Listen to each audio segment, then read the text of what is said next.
wanted to ask you about based on your knowledge, your background, your clinical experience. What is the psychology of this mob violence?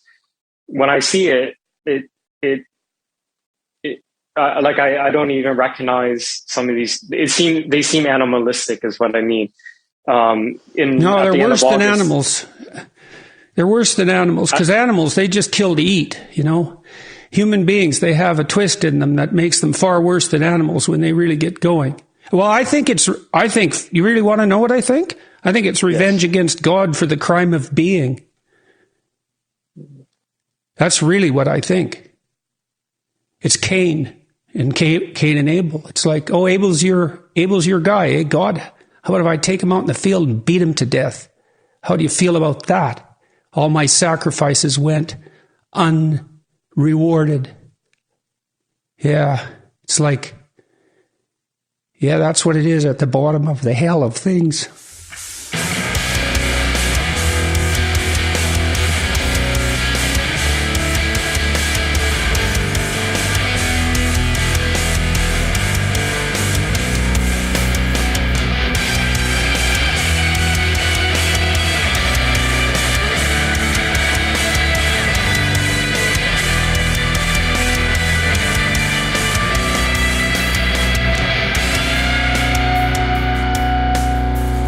Welcome back to Posting Through It. I'm Mike Hayden. I'm Jared Holt. And with us for the whole episode, the entire thing, is a personal friend of both of ours, Chris Mathias. Chris is a reporter and author and now expert in Antifa thanks to his forthcoming book in February, To Catch a Fascist. He's also the longtime coach, I would say, in my fantasy football league, Anti-Fascist Play Action. Chris, say hello, please. Hey, really good to be here. I'm excited to talk about fantasy football. How is Anti-Fascist Play Action doing this year? We were talking before we started recording, I'm also in this fantasy football league. My fantasy team name is the Epstein Fumbles. But yeah, I just log in every Tuesday or Wednesday and click the optimize lineup button. I don't know about football, but you're more of a football guy, right? I like to think I am, but every year when I join this league, I remember I actually know nothing about football, and I do the same thing and optimize every week. But, Anti-Fascist Play Action is undefeated right now, 3-0, tied for first place in the league. So. Wow, that's exciting. They're not going to be that way much longer if the Trump administration gets its way. Yes, the team is worried about this executive order. for the cross section of extremist heads and football heads, my team is Devon 8chan. So we've just got one shout out this week. One of our members who just uses the screen name E upgraded to the Executive Club tier. E, if you're listening, that means you get to recommend us a topic to cover on the show and sponsor a parody ad. A link to Patreon is down in the description. We've been really excited by just how many people have signed up. I mean, it's been a busy couple of weeks, actually, which is really awesome. I mean, it's really kind of blown me away, honestly. I mean, I have modest standards, I guess, but I feel so flattered and validated that what we're doing here matters. And hopefully this episode is going to continue in that tradition. So we're here to talk about Antifa. The reason we're talking about it today is because the Trump administration, in the wake of Charlie Kirk's killing, has essentially declared war on anti-fascism in the U.S. On September 22nd, there was an executive order titled Designating Antifa as a Domestic Terrorist Organization. And here's a little bit from that executive order. This is how they describe anti-fascism. Antifa is a militaristic, anarchist enterprise that explicitly calls for the overthrow of the United States government, law enforcement authorities, and our system of law. It uses illegal means to organize and execute a campaign of violence and terrorism nationwide to accomplish these goals. This campaign involves coordinated efforts to obstruct enforcement of federal law through armed standoffs with law enforcement, organized riots, violent assaults on immigration and customs enforcement and other law enforcement officers, and routine doxing of and other threats against political figures and activists. Antifa recruits, trains, and radicalizes young Americans to engage in this violence and suppression of political activity, then employs elaborate means and mechanisms to shield the identities of its operatives, conceal its funding and operations in an effort to frustrate law enforcement and recruit additional members. Blah, blah. This is too long. I'm going to stop reading here. You guys get the gist. The White House also put out a statement to accompany this. That one was titled, "President Trump isn't backing down from crushing radical left violence," in case there were any doubts that he was backing down. I like that because it's got this sort of like, it's like, oh yeah, I'm totally not backing down. It almost feels like he's completely checked out and they're like, trust me, he's got this. I didn't do fucking shit.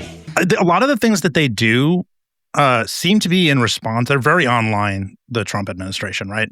And a lot of the things they do seem to be in response to some of the things people say on X. And like one big meme on X from the radical right is this thing that says nothing ever happens. I don't know if you've ever seen that. Yeah. Or whatever. Yeah. They'll just say nothing ever happens. Hashtag nothing ever happens. They'll put it over like, they'll superimpose that over pictures. And it's just this idea that, you know, their fascist ambitions are never really quite fulfilled by this kind of grifting MAGA whatever. Yeah, so this statement they put out assuring us Trump he's not backing down from this.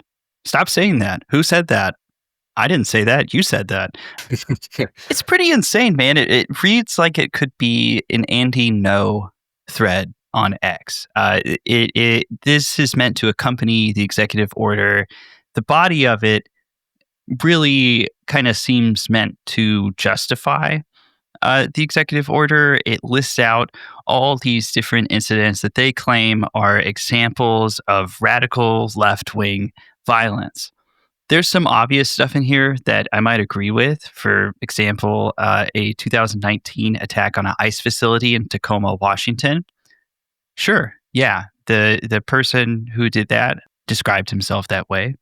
He was an anarchist, as far as I know. But most of what they describe here as radical left, Antifa, or whatever, is really just kind of vaguely anarchist. And we'll talk with you, Chris, later about this. Like, there's certainly overlaps in these flavors, but it's not really the same, right? These are kind of distinct ideas. Right.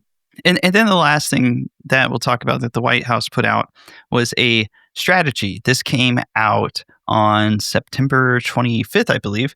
This is the plan, right? So you've got this executive order, you've got this statement, and now you've got the strategy. This was a memo that Trump sent to the Secretary of the Treasury and the IRS commissioner. And what it asked them to do is identify and disrupt, that is the language they use, the financial networks that fund domestic terrorism and political violence. I should note here that the only political violence, the only domestic terrorism it mentions in this memo is left-wing. So this is kind of, I think, the first really solid, clear signal of like what they plan to do about it. Certainly, I don't think it would surprise anybody if there are people inside the FBI, huddled around tables over the weekend trying to figure out how they're going to respond to this. But the first signal of what is coming down the pike is that Department of Justice, the IRS, the Treasury are taking a look specifically at entities with money.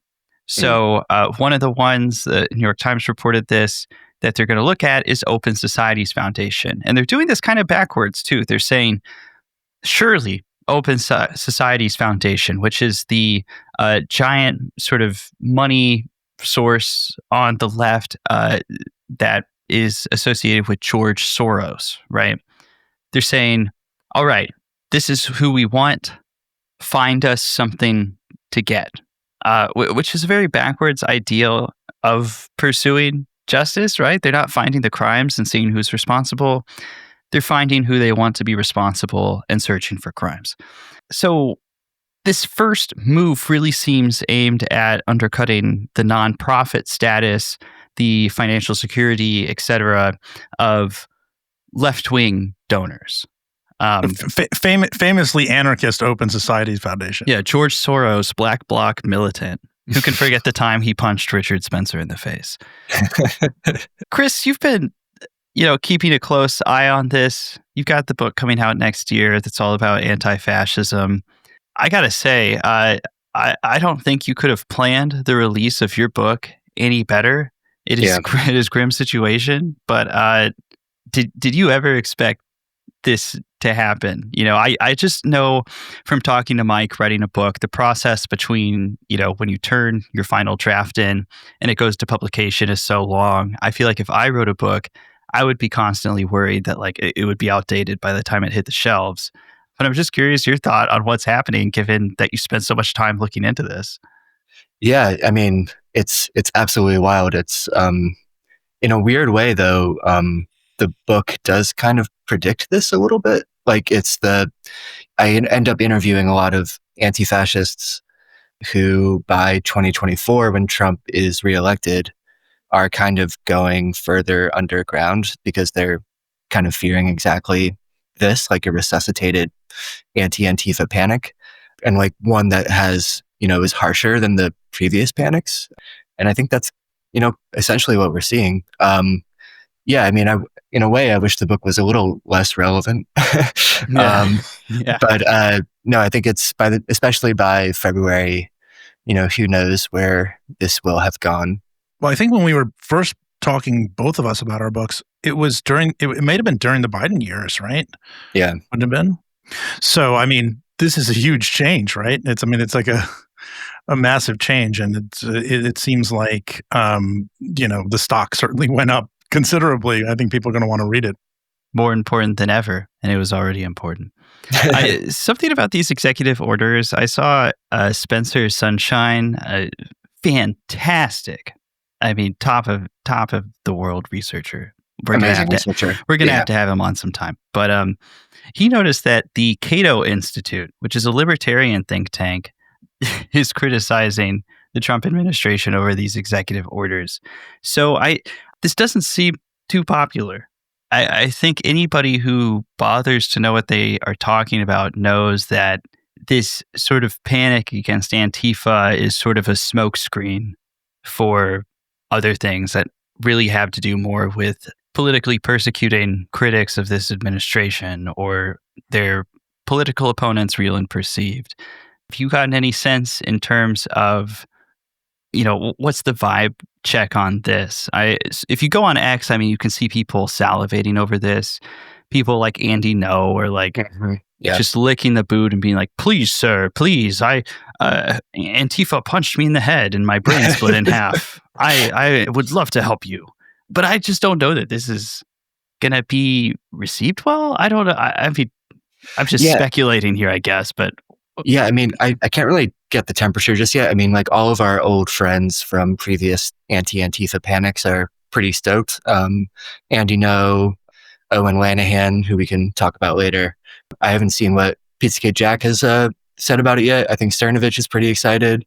Just like previous panics about Antifa, it's always about creating a pretext to go after whomever they deem Antifa. And I think we'll get onto this, but obviously MAGA and the far right has an incredibly expansive definition of who constitutes Antifa compared to the pretty vanishingly small amount of activists in America who kind of identify as Antifa and are doing that work.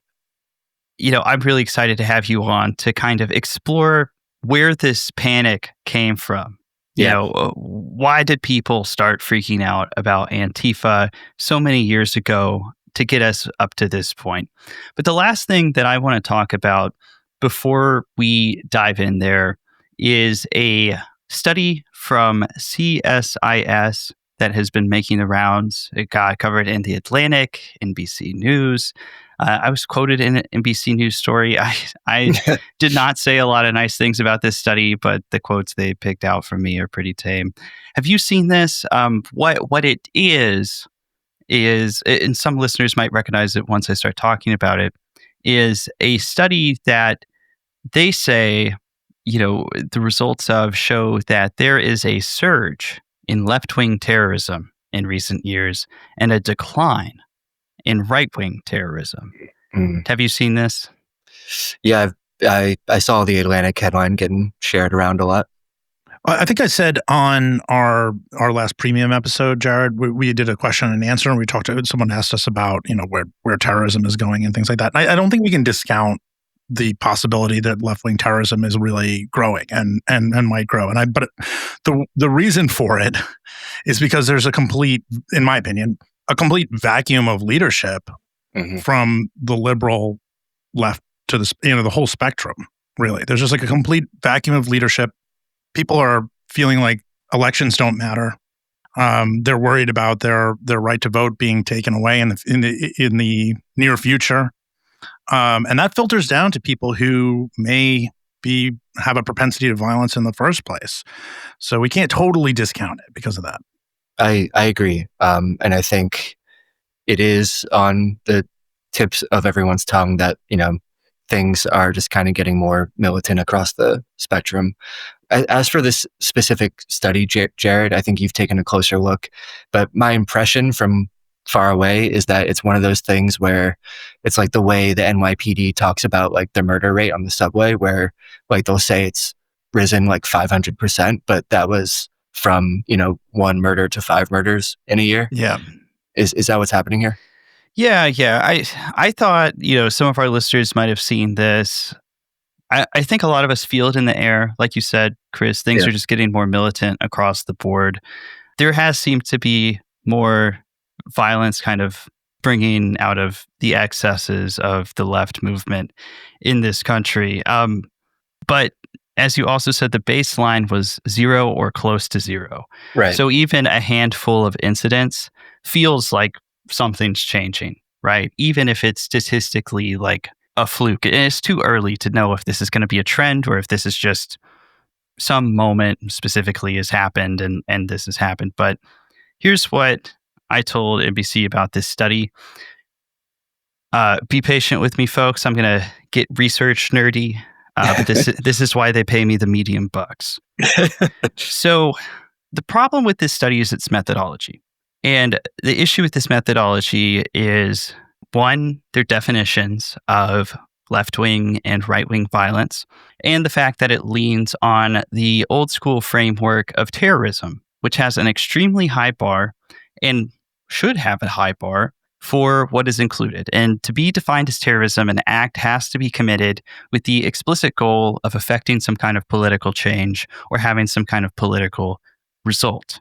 So a whole lot of violence that we see happening that we think of as political violence, things like school shootings committed by teenagers that have extreme racist and hateful ideas, a lot of those, in fact, most of those, would probably not reach the bar of terrorism.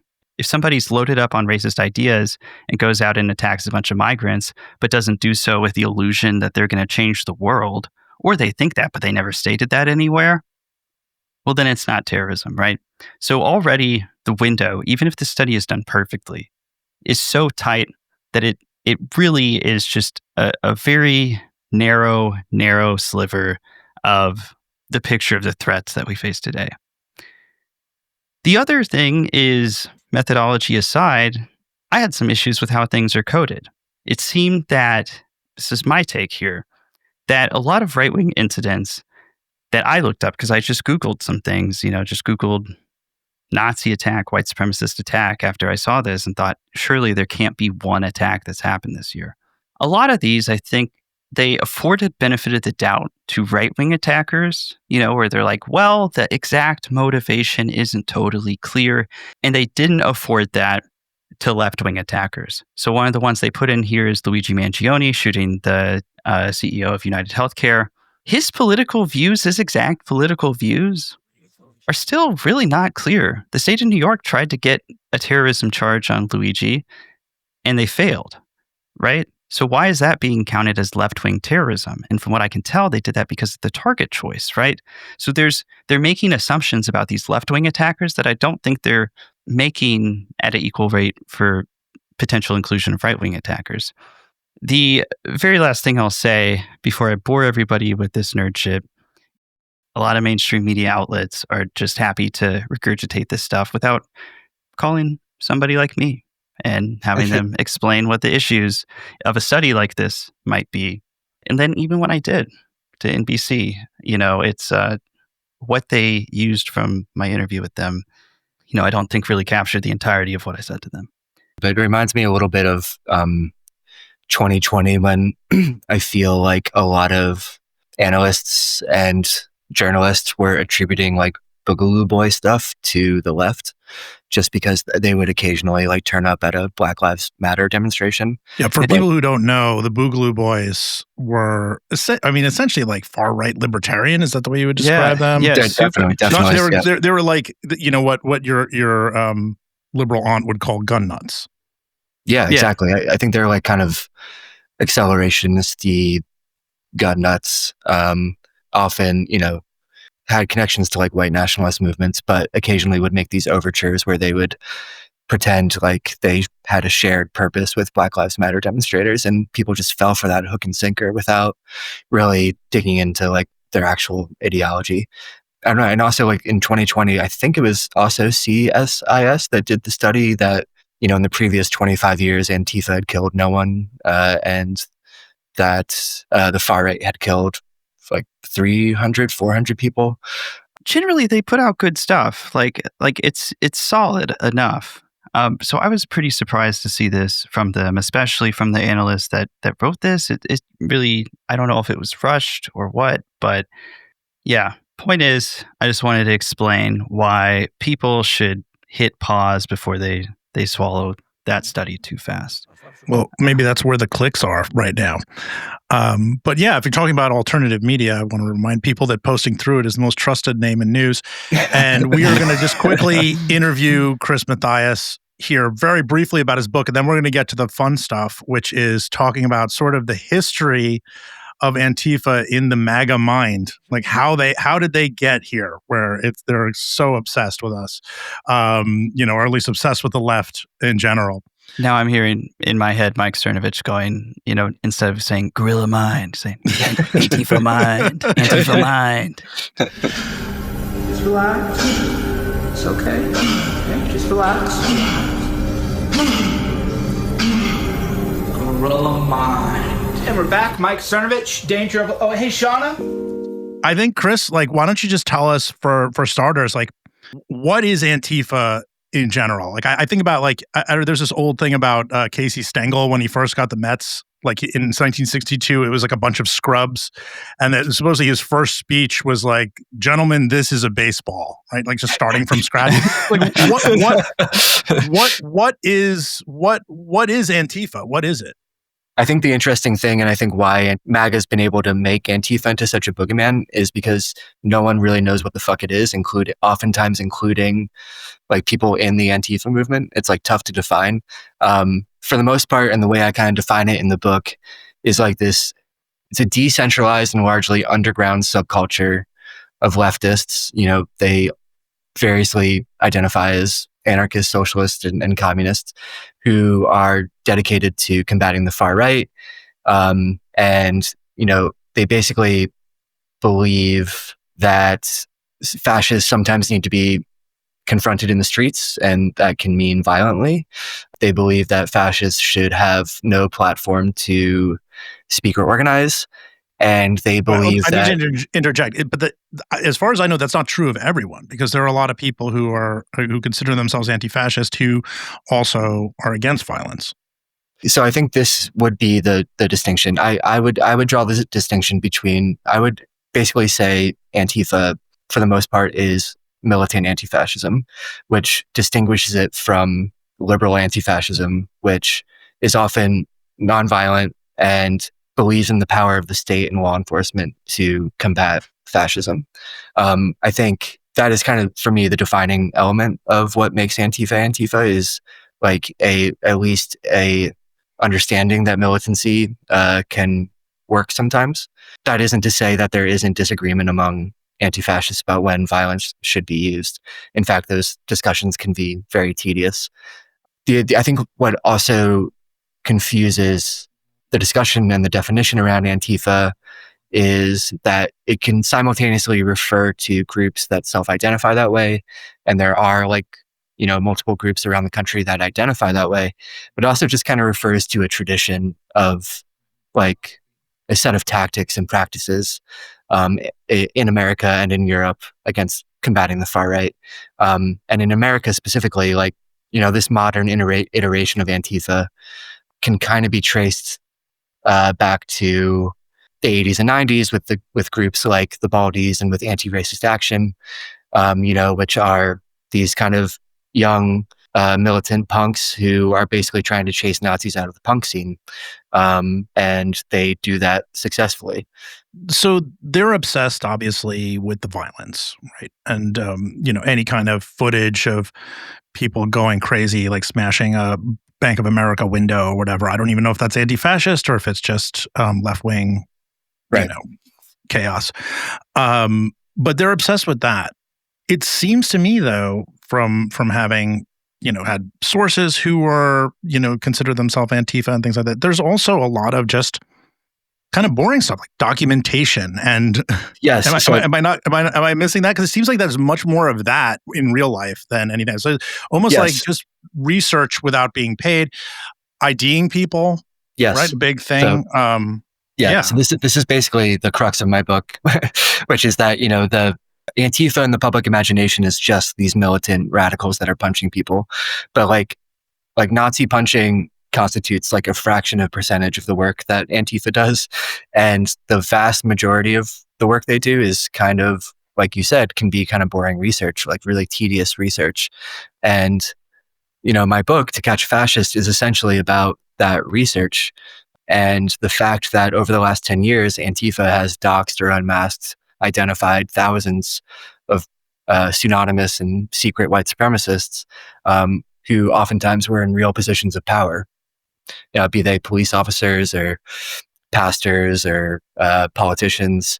And a lot of that work, I said it can be boring, which it certainly can, but a lot of that work is also kind of exciting because it involves espionage and spying. And a good part of my book follows a anti-fascist activist that goes undercover into a Nazi group, into Patriot Front, for about 5 or 6 months, and then fucks up their shit, and essentially gets a lot of their internal messages and ends up doxing, maybe 80 members of Patriot Front.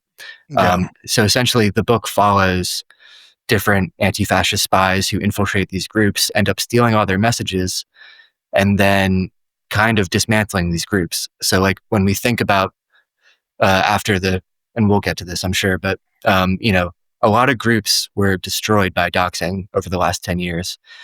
And specifically a lot of groups that were in Charlottesville in 2017.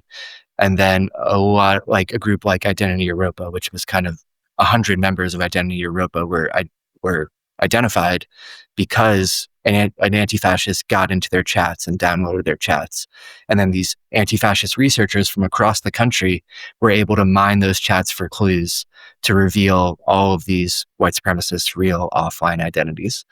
So, that is kind of the crux of To Catch a Fascist. I've been pitching it as like an anti-fascist spy thriller. It's great, by the way. I just want to interject. I've had the privilege of getting a preview of it. It's great. And obviously I'm biased. I'm your friend, but thanks, Mike. It's a great book. Wait, I want to just wedge something in here actually quickly, because you mentioned doxing. Yeah. When you say that, I think you're referring to the colloquial use of the word doxing, right? Yes. Because doxing in sort of a criminal or pseudo criminal, I don't know how, the laws in every state, usually refers to like posting somebody's private information with the purpose of harming them, right? So I've been doxxed for sure. Like I remember getting doxxed on 8chan, Infinity Chan, whatever it was, and it's definitely not like, hey, I've uncovered some nice information for you to read about Michael Hayden. But like you're talking about, like the guy goes by the name, like, I don't know, peanut butter or something, right? I don't know, is his code word online, and then you're like, I know who peanut butter is, and you post his ID and his job maybe, and like where he's based, that sort of thing, but not necessarily always the full amount of information, phone number thing, right? Right. Exactly. Yeah. So I think all three of us have probably been doxxed before. Yes. I think VDare even did a series called Doxing the Doxers. Doxers, and we're the three people in it. What's up? Reunion. Yeah. Squad. Yes. But at any rate, yeah, I'm glad you made that distinction, because typically I think people, when they hear doxing, they think of posting someone's private information as a way of inviting harassment. When I say doxing in the anti-fascist context, I'm referring to unmasking previously pseudonymous white supremacists. Right. So people that are hiding behind pseudonyms and avatars online to be white supremacists and to spread white supremacist propaganda. It's the way I describe it in the book is essentially the digital equivalent of ripping the white hood off a Klansman. Or for example, I think in the 80s and 90s, what a lot of punks that were fighting Nazis in their communities did would put flyers up in their neighborhoods on telephone poles that said, "Meet your local Nazi." And it would be like a local skinhead that they identified and they want to warn people about. So that is kind of just the digital equivalent of that. So what I'm hearing is that Antifa is a lot of different things to a lot of different people. You've got the militant Antifa. These are the people out on the street dressed in all black. You have like nerdcore Antifa, which is a lot of like researchers and people that would probably make great journalists if publications were still into the far right beat. And then you've got like I just remember, I think we both covered this rally, and this might have been the first time I actually met you in person, Chris, when we covered that rally in Portland. I just remember talking to like grandmothers who are like, "I have a gay granddaughter. I'm Antifa." And I'm like, huh, okay. Yeah, these are not people who are like unloading bear mace into the Proud Boys, So I think that's kind of the issue with these executive orders, right? Is that Antifa is like, how do you know if somebody is Antifa? It's like, how do you know if somebody's vegan? Well, they'll tell you quickly. Yeah. Right. Yeah. I mean, it's such a hard thing to pin down. And I'm glad you brought up the kind of grandmas in Portland, because a lot of the like anti-fascist researchers I talked to for this book, who will use the symbols for Antifa, the 3 arrows and the 2 flags and all this stuff. They're like soccer moms and rednecks and there are like the punks, of course, but some of these people are in their 60s, some of these people are as young as 18 or 19. And like the demographics are actually kind of all over the place, and I think would be surprising to a lot of people. So yeah. So that's what Antifa is, actually. Yeah. How does MAGA imagine Antifa? Because I think I would like you to kind of paint that out for us first, and then we'll get into explaining how that came to be. Man, we could talk about this for hours, but well, we're about to. Okay, at least 1 hour. Yeah. somewhere between 1 and 2 hours, for sure. Yeah. So in the MAGA imagination, Antifa are these incredibly militaristic, highly regimented, like hidden army of like black clad radicals that are roaming the streets, lurking around every corner. They're going to punch you for being Christian. They're going to try to turn your kid trans. They're, basically the most extreme kind of fever dream idea of the left. There's a lot of distance between those two things. So I think we should spin back the clock and figure out how we got there. Without any answers, do you understand that the world is in the paper like you?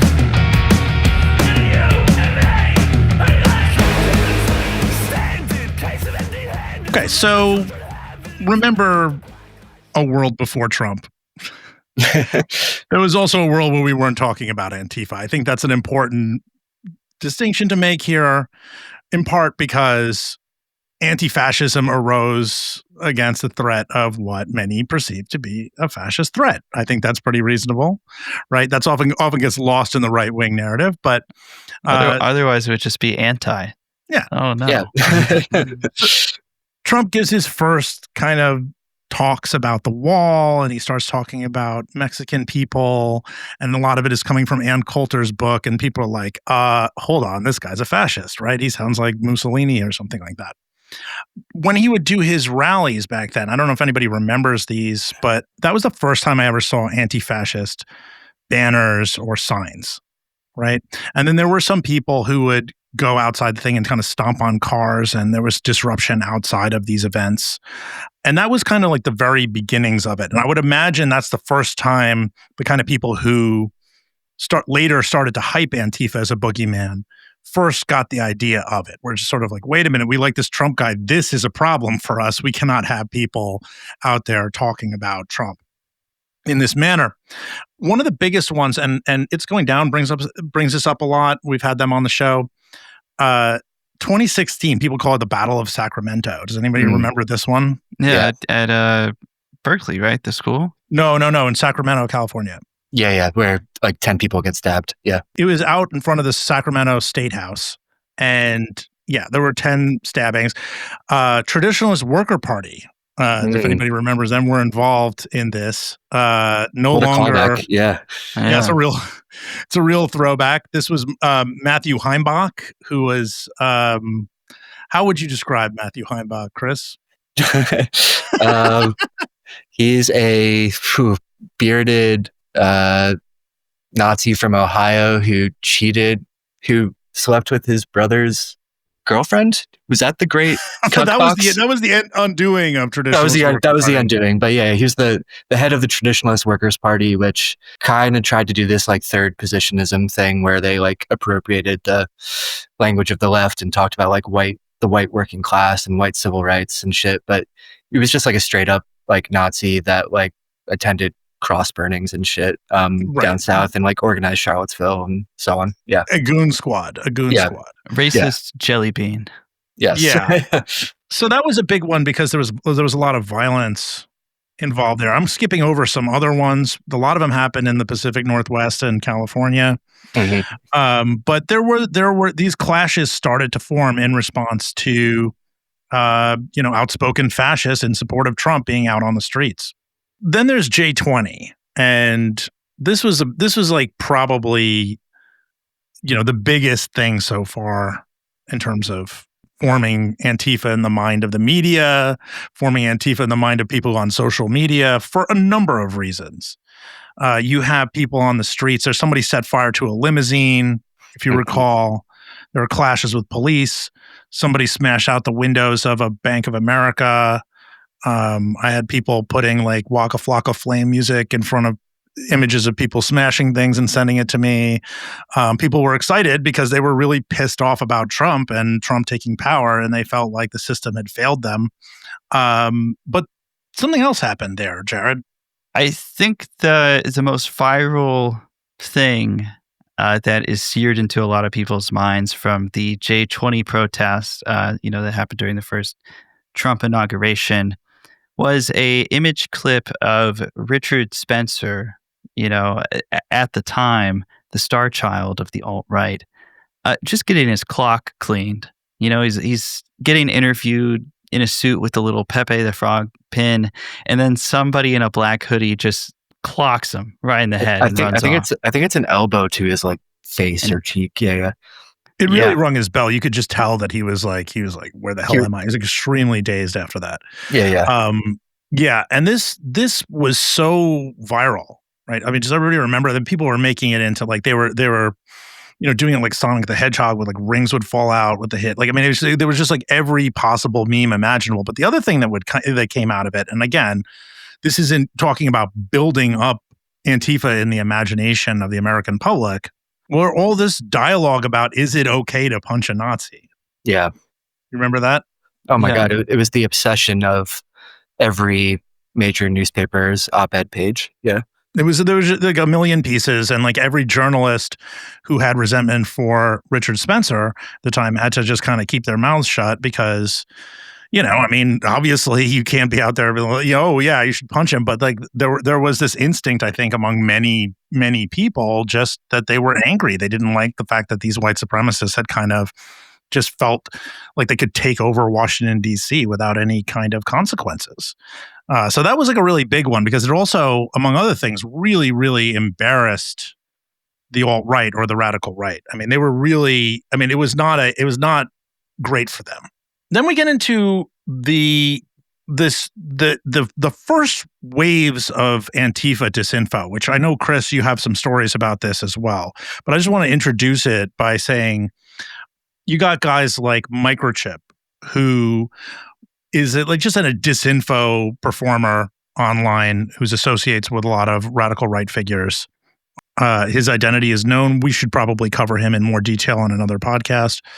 But also a little guy named Jack Posobiec, who at the time was kind of the understudy to Mike Cernovich. He was not a very big figure. Now he's a huge figure in MAGAland now. He's become like a massive celebrity despite having absolutely no charisma, no discernible charisma whatsoever. But Jack was kind of just like, he presented himself as a sort of military guy, right? Serious American military guy. And he would present things like as news that were essentially just disinfo. Yeah, I mean, Jack's thing was, and I still regret not writing a piece about it at the time. It would be hard to do because 4chan, like, deletes itself after a certain time period. But I would be monitoring 4chan, and I would see like threads get posted, and then a few minutes later, Jack would just post whatever the thread said and be like, intelligence says that Hillary Rodham Clinton stole a plane and flew it to Georgia, the country. And it's like, oh yeah, I remember that thread. Yeah, I saw that 5 minutes ago. Breaking news, Jack, But it ended up like there was no dumb bullshit that Jack would not post. He didn't check anything. And he, as we covered in the Who the Hell is Jack Posobiec episode, lied about his credentials, overplayed the ones that he does have to be like, and you can trust me because I'm a former Navy intelligence, former CBS News or whatever. Yes. That's a firmer CBS News he had in his bio forever. And then of course, hey, let's not let Jack Dorsey off the hook, because Twitter, of course, verified his account and turned him into an actual guy in the eyes of many people, despite the fact that he had, credentials that were extraordinarily flimsy. And that's the nicest thing I can say about his credentials. But like one example of some of the disinfo that they would publish around this time was this thing called Destroy Hate. And Destroy Hate was supposedly an Antifa. It was supposedly an Antifa campaign where they were going around on Memorial Day and graffitiing the graves of World War II soldiers at a sort of anti-military, right? It was supposed to make them look crazy, ridiculous, right? So fake Antifa accounts would crop up, and then they would be like, "Oh, destroy hate. We're going to destroy them." We're going to show these like World War II, these dead World War II soldiers, like who's boss on right, whatever. And then people like Jack would be like, unbelievable, right? Like, and quote tweet it with like whoever else is in his DM who's doing these Antifa fake accounts. Yeah, right? It'd be like we have to take action against Beverly Hills Antifa. Right, Beverly Hills Antifa. Which I'm sorry, just pump the brakes. I'm sorry, Beverly Hills Antifa. Yeah, there was a Mar-a-Lago Antifa, but there were some that seemed really there were some that were more plausible. There was a Salt Lake City Antifa, Detroit Antifa, right? And these were accounts that trolls would make in order to try to discredit leftists or discredit the anti-Trump movement, which at the time was very powerful. Trump was not. He was not a super popular figure in 2017. He's not he didn't command the same level of respect on the right that he does now, I think. And that has only come over time. And so this was a real attempt to discredit that. But Chris, you've seen, in my opinion, a much funnier, even funnier than Beverly Hills Antifa. You have seen a much funnier example of fake Antifa bullshit. Yeah. I mean, it was kind of one of the first far right rallies I covered, I'm from Gettysburg, Pennsylvania. Of course, site of the bloodiest battle on American soil. And in June 2017, there was a fake rumor going around on Facebook claiming that Antifa was coming to Gettysburg to the battlefield to piss on Confederate graves. So about 100 neo-Confederates, sons of Confederate veterans, Klansmen, assorted MAGA people turn up to the battlefield. But of course, I know as someone from Gettysburg, there are no marked Confederate graves in Gettysburg. Seems like something someone should have Googled. Yes. So like if Antifa is coming to Gettysburg to piss on Confederate graves, they won't have anywhere to piss. But, so me and my reporting partner at the time, Andy Campbell, shout out Andy, go to cover this rally. And it's kind of a farce. They pledge allegiance to the Confederacy. They sing the national anthem. Don't really see that might contradict. Me and Andy still have this running joke where we'll be at a party and we'll just scream freedom, because that's what a lot of the guys there were doing. But they were, essentially there on piss patrol, looking out for Antifa. And when Andy and I actually arrived at the rally, it was so funny because there was these armed militia dudes in full camo carrying long guns, staring out of binoculars across the battlefield looking for Antifa. Looking for piss, specifically. Looking for the glimmer of that yellow stream. Yeah. Yes, looking for a black figure in a yellow stream. But of course, Antifa doesn't show up. It rains for a bit. It's really hot. It cleans up the piss. I love that it's also hot. It's so hot. So sweaty in Gettysburg in the summer. Like it's just so humid, dude. Yeah. It's like, oh. So at any rate, the funniest part and kind of the perfect coda to the day is that one neo-Confederate demonstrator, someone who's there to protect the battlefield from this Antifa scourge, is carrying a Confederate flag in a flag holster on his belt. And I think when he puts the flag back into his flag holster, it bumps his gun holster, which then fires his pistol into his leg. And freedom isn't free. Yeah, freedom isn't free. The old Plexico Burris trick. Yeah, for people who know that. Yeah. So the only blood spilled that day was a literally self-inflicted gunshot. I need someone to make me a fan cam using Beyonce's "Freedom" to of just some beer-bellied neo-Confederates shooting themselves in the leg. yeah. And there's he had some funny quote when he was being taken into the ambulance. I think at any rate that I can't remember, but so at any rate that was kind of my first introduction into the anti-Antifa panic and how occasionally sometimes it could be really funny. It's not, nothing happened later that summer, right? It was totally cool. The Antifa story went away. No, not really. For people who are unfamiliar with the whole Charlottesville saga, it actually started in May, if people remember that, right? The run-up was actually, there was a first rally in May. Right. Where they walked around the statue and they felt pretty good about it. These are alt-right guys led by Richard Spencer, a lot of white nationalists in the crowd, like the Mike Penovich, those type of guys. And they march around and they kind of make a big thing of this statue that they're going to take down. And they get hyped on it. And they decide this was a W for them, but let's push it. We're doing well. Let's keep the expansion going. And they decide to make this really big event in Charlottesville in August. And I know you covered that really closely. I covered it from New York and ABC and from the newsroom there. But tell me about that in the context of Antifa, what Antifa did and also the way it was perceived. It was interesting in the lead up to Charlottesville 2, as people kind of call it. Antifa actually had a spy in the Charlottesville planning server where they were documenting in real time the kind of bloodlust and murderous intent of the people that were coming to Charlottesville. And it's quite horrifying. And, Antifa tried to warn the city of Charlottesville, the government, of what these Nazis coming to town wanted to do, that they wanted to kill people. And then, of course, the city government doesn't really listen and lets these Nazis have a permit. And we all know kind of sadly what happens next.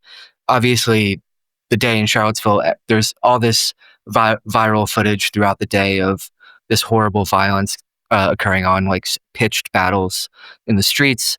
DeAndre Harris is beat in a parking garage by 5 white supremacists with like flagpoles and stuff.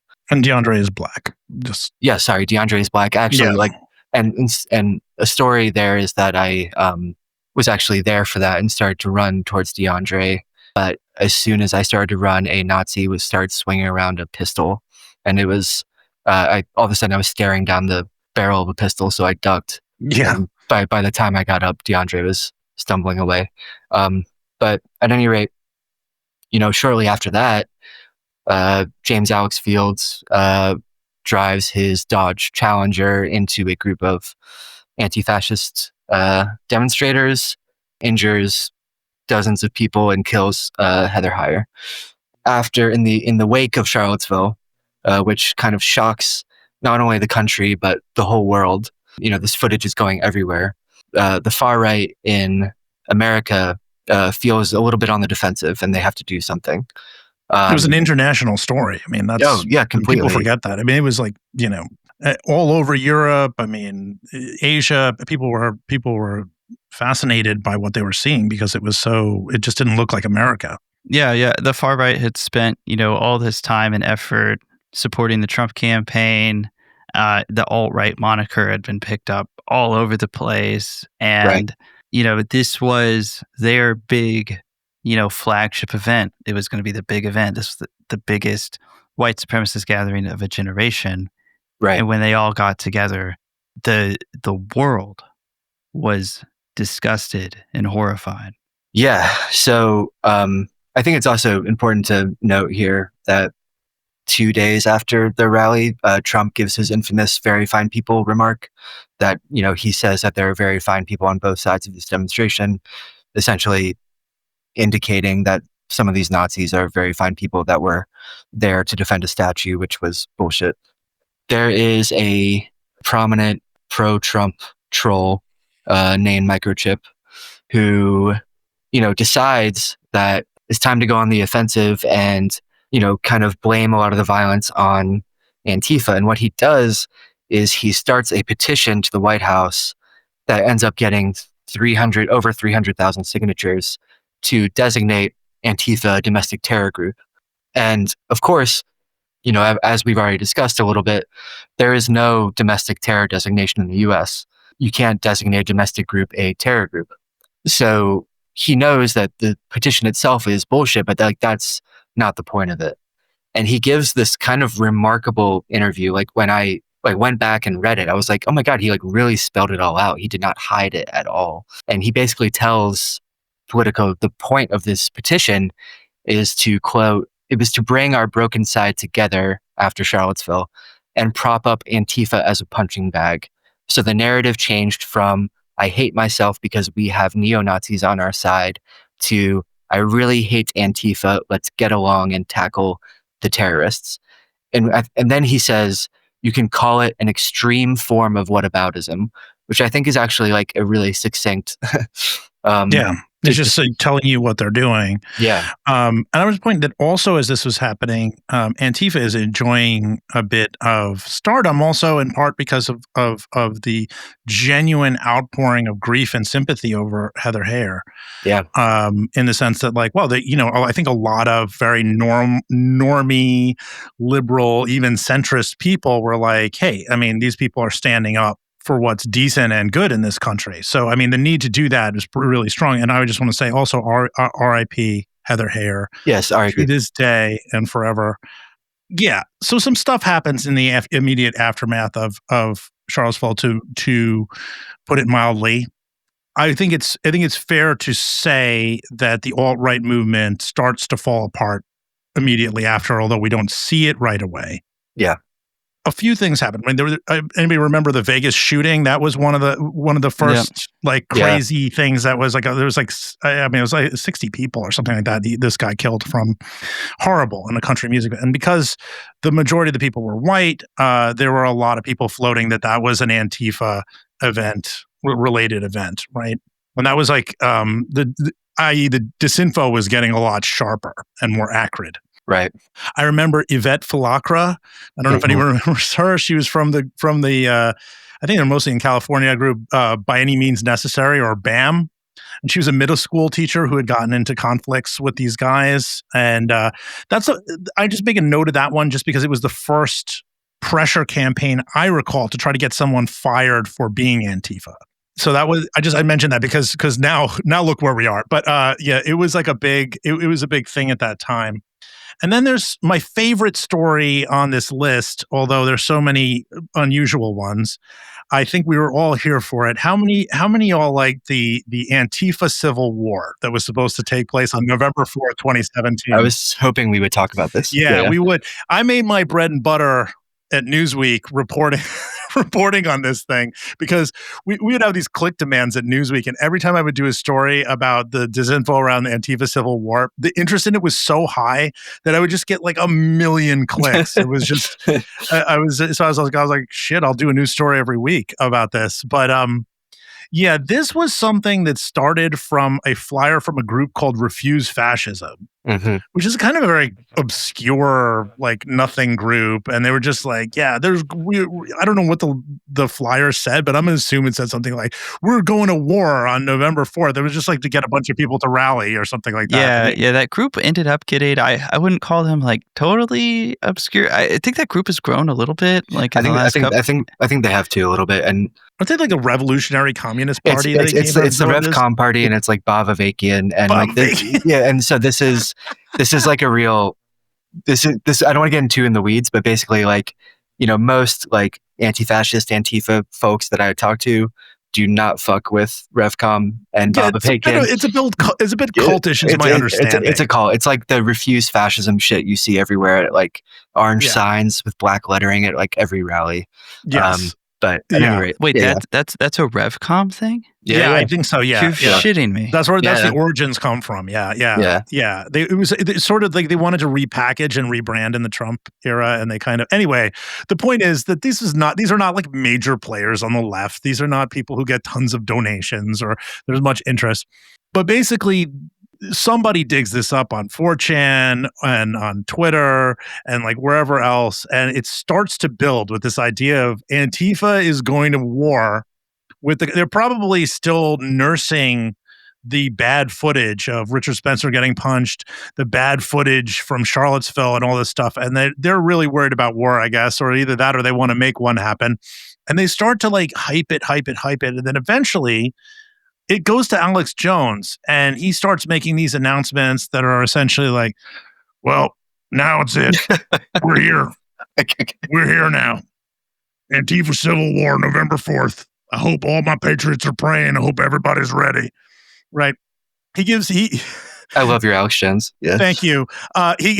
He starts to make these announcements, and then it becomes so friggin' huge that they're just talking about it nonstop. And it leads to, was it Lucian Wintrich, I believe, who posts a thing in Gateway Pundit. And it centers on this tweet. It was a Craig T. Nelson tweet, I believe. Right. It was a parody tweet. Yeah. And this parody tweet says, "Can't wait for November 4th when millions of Antifa super soldiers will behead all white parents and small business owners in the town square." So Gateway Pundit, and I think it was Lucian, picks up this clearly joke tweet making fun of conservatives who are like, Antifa's waging a civil war. They're going to come kill us all. And runs it straight. It's just like, beware, November 4th, your town square. It's so good. It's just they had this idea in their head that like ninjas were going to come in through the windows and start killing people, right? They're going to start killing grandmothers for being white or whatever. And then, of course, on the day of the event, there were like 30 people milling around with a bunch of far right guys ogling them.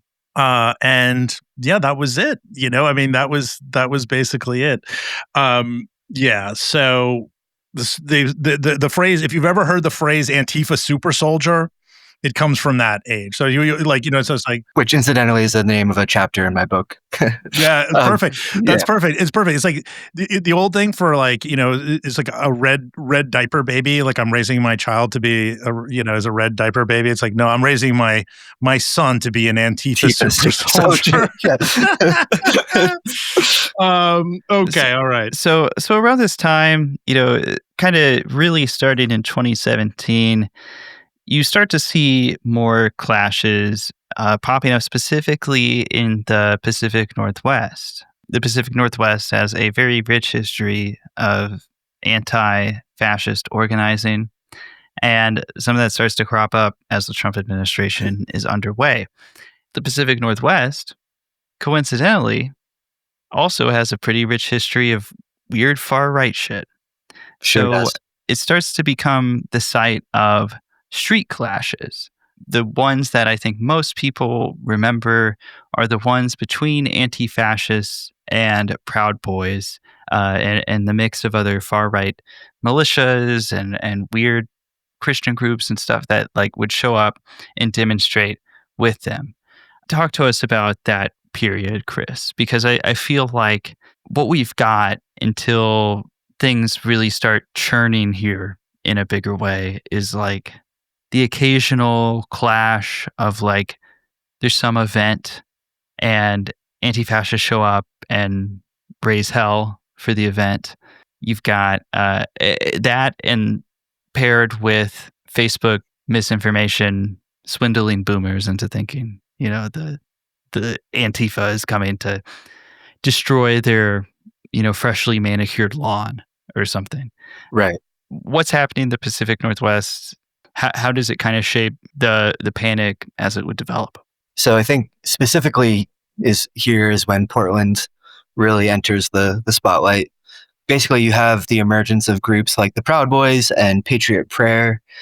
Patriot Prayer is a little hard to describe. It's a far right group that is kind of Christian. It's led by this guy Joey Gibson. It is a real partner group to the Proud Boys, and it's based in Vancouver, Washington, which is across the border from Portland.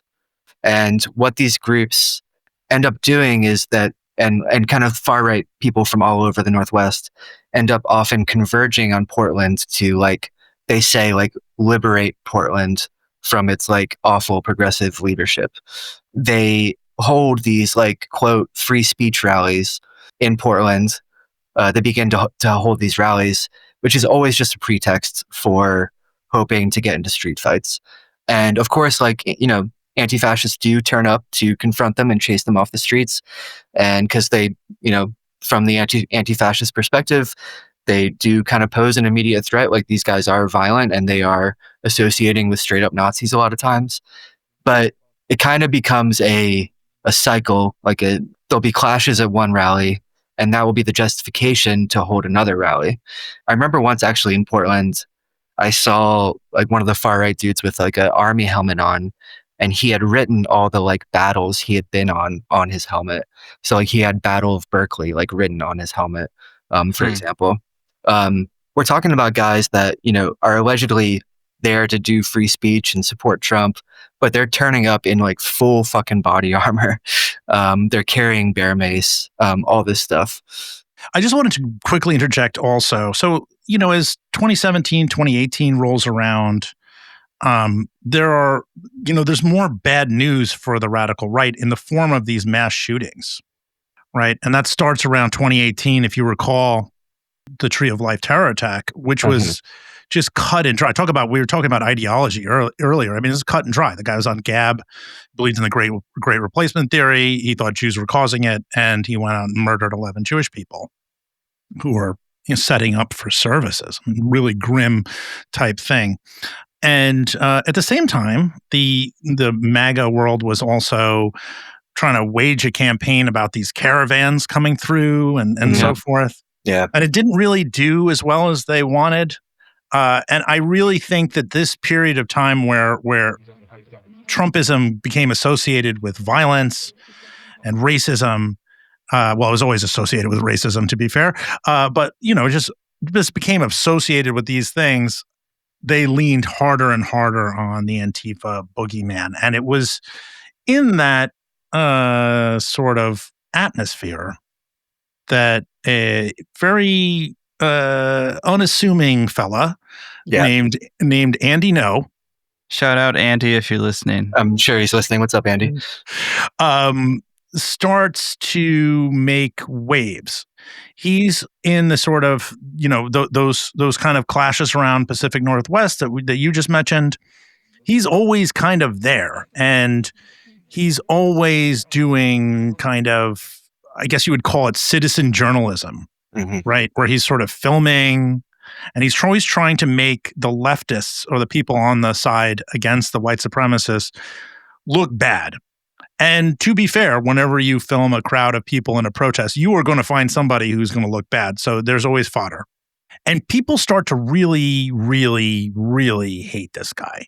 Yeah. Well, something else that he does that people are taking specific issue with him is like he'll film himself walking around these protests, and then, he'll come across a table where people are signing up for an email list or something. And he'll point the camera down, and now you've got a bunch of names, email addresses, phone numbers, and his followers who are there because they want to see anti-Antifa content would really rain hell and threaten and harass, anybody who was on these streams. That's a really good flag, Jared, because he really does. It's not, journal. Oh, I'm going to really document this. It's almost like feeding information to the radical right. It feels like it. At least it certainly feels like it to those of us who are watching it online. And he's starting to really piss people off in the Pacific Northwest. So you have this very strange alliance between Andy, who is Asian and openly gay, and groups that are anti-immigrant, right, xenophobic, and vehemently anti-LGBTQ, right? Proud Boys, Patriot Prayer. I don't know. There were all these different groups that were mingling in those days, and a lot of tension, I recall, kind of built throughout 2018 and 2019. Before in June of 2019. Well, what happened exactly? He was at an event. Yeah. And then there was all this talk about people were going to throw milkshakes on him, I believe, online, things like that. And then I remember being in a group DM or a chat or whatever it was with you. I'm sure Jared, Chris, was that the one that Jared and I started like way back in 2017? Yeah, I think it might have been. Yeah. Yeah, that was the one. And I just remember there's a whole bunch of people who cover this material all in that thing. And of course, Andy did his usual thing where he kind of pretends he's this huge victim. And he was like, oh, look what they did. They threw a milkshake on me. And I remember tweeting something like, it looked like bird shit. It was like a bunch of like white goo on his backpack or something. Right. And we were all making fun of it. And then all of a sudden, what happened? Some people also, started physically punching Andy, and they roughed him up pretty bad.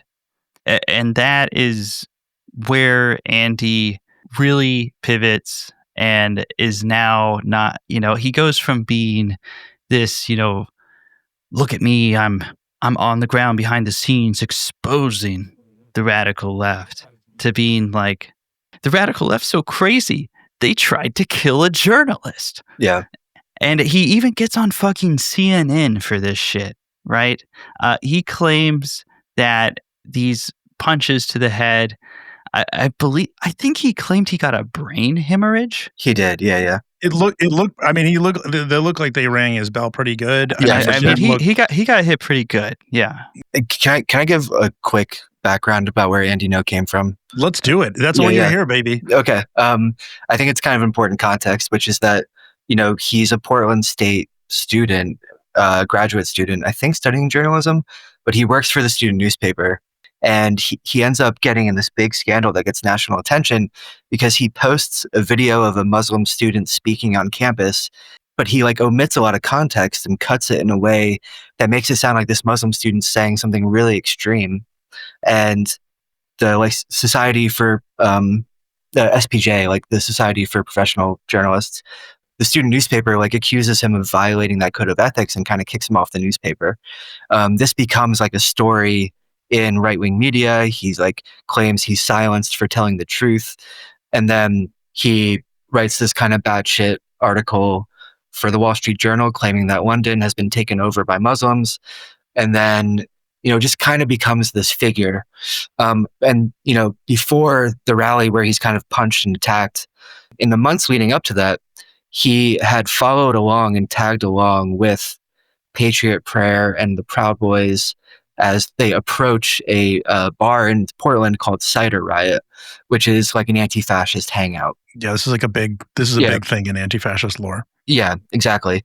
And unbeknownst to Andy, there is an anti-fascist that is undercover in Patriot Prayer at the time, and he's filming. And as Andy knows, tagging along with Patriot Prayer and the Proud Boys as they're approaching this bar, Andy No can be seen laughing along with them as they're preparing to attack this bar and talking about, I think, like what weapons they're going to use and so on and so forth. Of course, in the ensuing skirmishes, Andy takes all this footage that's really dramatic and makes it look like this whole battle that ends up happening was instigated by Antifa, which it was not. And by the way, like some anti-fascists got really fucked up in that skirmish. Like I believe a woman like broke her spine. Jeez. And like this, it's really good documentation eventually when this anti-fascist spy's footage comes out and shows Andy really kind of in cahoots with Patriot Prayer. Not being really, which he's just to put it out there, he's denied that. He claims that it's not the case. Yeah, but anybody who's watched him for a very long time can make up their own totally mind about it, because he certainly is like that. So yeah, he gets that was great context, and he really makes his injury the kind of centerpiece of his identity. He becomes like, everything he does after that is really based around, I was beaten and I was given a brain bleed and I had a brain injury and blah, blah. He's always just like, my brain injury, like his way he constantly brings things up. And there was this one tweet that he had where he said that he was walking along and all of a sudden he dropped his fruit and the brain injury robbed him of the ability to hold his food. I mean, these were things that I think a lot of people kind of raised an eyebrow to, but nevertheless, it makes him into this kind of guru about Antifa. And of course, his, as you correctly alluded to, his idea of Antifa is completely biased and focused on the idea of just promoting the stereotype or the caricature, I guess you would say, that Trumpers want to hear. Yeah. Yeah. The way conservative media treats him after this, it's almost as if like by getting punched in the head, like by an anti-fascist, all kinds of like anti-fascist knowledge transferred to Andy. He ends up writing this book about Antifa that is like almost entirely in passive voice and very loose with the facts. I saw him speak one time at the Heritage Foundation, which that was a trip. And he doubles down so hard. He starts going to rallies less and less, and it really becomes like an aggregator. So he aggregates other people's clips. And I should also say this kind of sets off a wave of people that try to replicate the Andy No model after that. Suddenly, by the time 2020 runs around, you've got people from the Daily Caller and, all kinds of right-wing publications that they're sending out into protest to basically do the Andy No thing of filming protesters and try to make them look bad. And also independent people who want to be the next Andy No. There's like a whole bunch of people who kind of spring up. I can't keep track of all of them, to be honest. It's just like a peanut gallery of randos. Last thing I have to say about Andy No is that at some point he inexplicably developed a British accent. So this it was a brain injury. So this is a real point of contention. He claims that it's from his time in London, right? I think growing up, but okay. But I think But it wasn't there, and then it came back. Then it came back. Yeah. My favorite Andy bit. If we're going to talk, we need to do an entire "Who the hell is" of Andy Ngo, and like obviously we have to at some point. I mean, you should. I mean, Hannah wrote a great piece on. Yeah, she did. Like, the only problem is we'd have like 12 people who want to be on that one. There's one clip somebody had of him where he's drinking tea on an interview, and like he wants to give the image of like, if him is like this delicate tea sipper, but it appears to be that the cup is empty. Where he's got like a little English tea set thing, and he's like, "Yes, Antifa," and it's like it looks like he's holding an empty cup as a prop. Anyway, whatever. Can I say one more thing? Last thing. Yes, of course. And which I think is important for the context of this past week, which is that after he's punched, he becomes this cause celeb, right? And he's on Fox News all the time. And it's shortly after that in July of 2019, Ted Cruz and Bill Cassidy in the Senate introduce a resolution to designate Antifa a domestic terror org. That's like when this kind of thing really gains traction again. Thank you for getting us back on track. I would have been talking about the tea but for another 2 hours. Of course, yeah. But the resolution cites what happened to Andy Ngo. And then to bring it back full circle again, Proud Boys and Patriot Prayer then decide to hold a rally in honor of Andy Ngo called the End Domestic Terror Rally in Portland. It's another really big rally in August of 2019. And the morning of the rally, Trump tweets out a message of support, and he tweets, "Major consideration is being given to naming Antifa an organization of terror. Portland is being watched very closely." Well, he's been talking about it for a long time. So yes, a bunch of things happen. I'm gonna cut through some stuff quickly here. One of them is in July of 2019. There's that William Van Spronson incident where he's killed after firebombing an ICE detention center in Tacoma. Then in August of 2019, the Dayton shooter. Now, it's important. Actually, I just need to do one little reverse on this, which is, is the day before. There was a white supremacist terror attack in El Paso, Texas, in which 24 people were targeted for being Latino and killed by a very young man. It was all great replacement stuff. And then the next day, there was another shooting, a mass shooting in Dayton. And this mass shooting in Dayton, I believe, was family related or something like that. Is that the motivation? I think that's what investigators ultimately determined, that it was like a personal. Well, I think if I remember correctly, he was someone that kind of been fantasizing about a mass shooting for a long time, but not explicitly ideological. Yeah. Well, look, he had he happened to be a fan of left liberal people online, and he retweeted Jared Holt once. Jared knows that this was quickly turned into a whole circus where it was like, oh, Jared Holt inspired the Dayton shooter. Ridiculous, defamatory.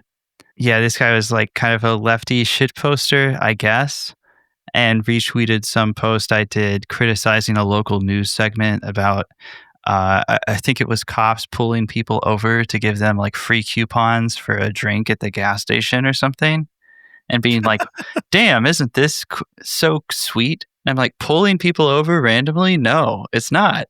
I don't want a fucking beverage from the cops. I want them to leave me alone. And this is, and I called it like copaganda or something. So obviously, Andy sees that and is like, Jared Holt is directly implicated in the Dayton shooting. Yeah, in the Dayton shooting.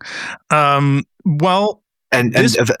eventually, so like I think I actually cut this from the book, but had it in an earlier draft. But I forgot that like the FBI in a report a couple years later said the shooter was not, quote, aligned to any specific ideological group, but a young man who fantasized about mass shootings, serial killings, and murder-suicide for at least a decade after a struggle with multiple mental health stressors. Well, that doesn't stop Andy from making a big deal of it, but also doesn't stop Jack Posobiec from making a thing of it, who later wrote a book called like Antifa and did a bunch of like very low rent documentaries, really cringe documentaries. But yeah, I mean, Jack had the Dayton shooter on the book jacket of his Antifa book. So that is, this is a little bit. This becomes a bit of disinfo. You're seeing. I think if your listeners are picking up on anything, there is a lot of disinfo here. Yeah. So there is a whole thing we go through, which is this whole Antifa journalist thing, which came from Owen Lenihan. For anybody who remembers that shit. Yep. Where I think there was like a rank. He did some sort of thing where it was like based upon Twitter or whatever, the most Antifa journalists, like based upon, whatever study he did of Twitter. And I was really disappointed to finish second to you. I believe you were number one. I was, yeah. And I was and I was number two.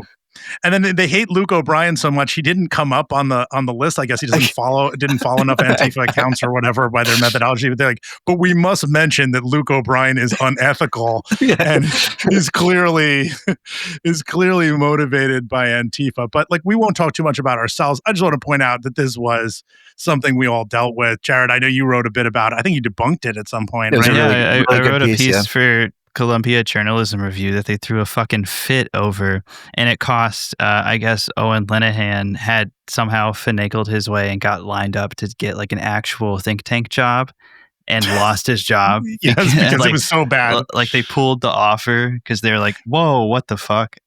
For people who don't know like the full deal, Owen Lenihan was a guy, he still exists. He's in Ireland. For some reason, he's obsessed with our politics, just like all these other, like Ian Miles Chong and all these other people who are just like, they're super online and just obsessed with American politics. And he used to play a character called Progressive Dad, who is a sort of a satirical character. At one point, he took some very embarrassing photos of himself with, I guess, was supposed to be menstrual blood in his crotch, where he was supposed to say, like, dads bleed too, or I don't remember what the thing. It was very cringe and embarrassing. I know Luke has many times screenshot it and sent it back to him over and over again, be like, is this you, sir? But that's who he was. And then all of a sudden, he tried to rebrand himself as an anti-Antifa expert. So and in between those periods, right? He like, who was the biggest fan of Prog Dad? Like where it got pick up was like in the Daily Stormer crowd. Like it was like neo-Nazis who thought this was funny. So he's like in all these group chats with neo-Nazis who are saying horrific racist shit. And like later he would claim like, well, I was just there, like as a researcher observing. It's bullshit, dude. These were his friends. Okay. Yeah, of course. And like, this was the circles he ran in. And then all of a sudden he's like, I am an expert on extremism. So I'm going to fast forward to 2020 and, there's a lot here. I know, Chris, you're going to have some stuff to say. Yeah. I just want to quickly note that these Black Lives Matter events and also the riots that took place, which also involved some anarchists, these like we've talked about it many times on Posting Through It, but it just has like, it really captivates the MAGA imagination. I think it really scares the shit out of MAGA. I can't believe that was 5 years ago now, but like that was like a revolutionary summer. Like I remember like I could not walk 3 blocks that summer in Brooklyn without running into a demonstration. For a minute there, like there were cop cars set on fire like pretty regularly. It was massive. I think like the New York Times eventually called it one of the biggest demonstration movement in American history. Like millions of people took part. I mean, there were also Black Lives Matter events, and this is very important, I think, in towns all over the country, little towns. Right. Yes. And it, I won't go off on my book, but there is a part that takes place in Berkeley Springs, West Virginia. And there's like, that was on the map, and that's a town with like 800 people in it. I mean, it's got, 800, 900. It was just all over the country. There were little, towns. And the counter to this, and I'm sure you'll have some thoughts about this, Chris, is that at least in Berkeley Springs, and I'm sure it was elsewhere, they actually had for a Black Lives Matter event that had a few dozen people at it, 400 armed right-wing guys showed up in August of that summer, because they believed that there were anarchists being bussed in from out of town, that they thought that their town was going to kind of, erupt into Portland. Yeah. And I think this is a really important thing to bring up, which is that in 2020, the anti-Antifa panic is kind of repackaged as like an outside agitators narrative on steroids. So essentially, as a way of like delegitimizing this mass movement for Black lives, which is really remarkable, the right decides to blame the violence and the demonstrations on these like anarchist radicals and Antifa, which of course is just completely false. Like, because these demonstrations were a organic mass uprising against police murders of Black people. So to distract from that, they try to blame it on Antifa. And like, sure, Antifa groups are taking part, but it's like a vanishingly small number of the whole demonstration. But like you brought up, Mike, again, this is, like we've seen before in Gettysburg and other places, these fake rumors of Antifa are a pretext for these mass mobilizations of the far right, especially in the Northwest, like in Idaho, there are armed occupations by the far right, by militias in Sandpoint, Idaho, and in Coeur d'Alene that are kind of really scary, like where there are armed militiamen carrying long guns walking around town for a week at a time. And in Oregon and Washington State, you see these far right militias starting to make checkpoints on the road to ask people about their political beliefs when they're driving through, because there's a narrative that Antifa is starting wildfires across the West. There is another story where there's a bus or a trailer of a family on vacation, and the dad is Black, and he's driving through. It's actually the town where they shot Twin Peaks. I'm blanking on the name right now, but and he gets out at like a convenience store, and all of a sudden is surrounded by these militia dudes who are asking him if he's Antifa, and he tries to calmly explain that he's not. Gets back it's like the Civil War movie or whatever. Yeah, no, totally. And he ends up, him and his family try to go camping, and they end up getting followed and chased by these armed militiamen, and eventually have to like abandon their vacation. Like the daughter thinks they're about to die. But like, this is like how out of control the anti-Antifa panic gets in 2020. Like one more quick example is Martin Gugino in Buffalo, who, if you guys remember, was a very old man who attended a Black Lives Matter demonstration. He's literally like the only demonstrator left in this city square in Buffalo when riot cops approach. And he is a nonviolent protester. He's part of the Catholic worker movement. He is a very devout Catholic man. He actually turned up to the rally he wanted to kneel with police officers and pray with them. That's why he turned up. And he approaches the riot cops as they're coming forward, and they knock him over. He falls over and cracks his skull. And it's like, you can hear it in the video. You can hear a skull crack. Jesus Christ. And this video goes super viral, obviously, because it's kind of becomes representative of how brutal the police are being that summer. And in the next day, OWN, One American News Network, starts publishing this crazy shit, calling him Antifa and saying that, like, had this radical history. And within a short time after that, Trump tweets that this guy, this old man, Catholic, peaceful, nonviolent, is Antifa. And I think it demonstrates exactly how the definition of who is Antifa is really starting to grow. That's insane. And adding to it at the same time, and we're kind of meshing together some stuff that happened in the spring, summer of 2020 here. The Disinfo continues and gets hot and heavy. Jack Posobiec tweets out, and it got widely shared, that he had a source or whatever that said that there were bombs planted behind the Korean War Memorial. This was because there were a lot of anti-Trump protests there.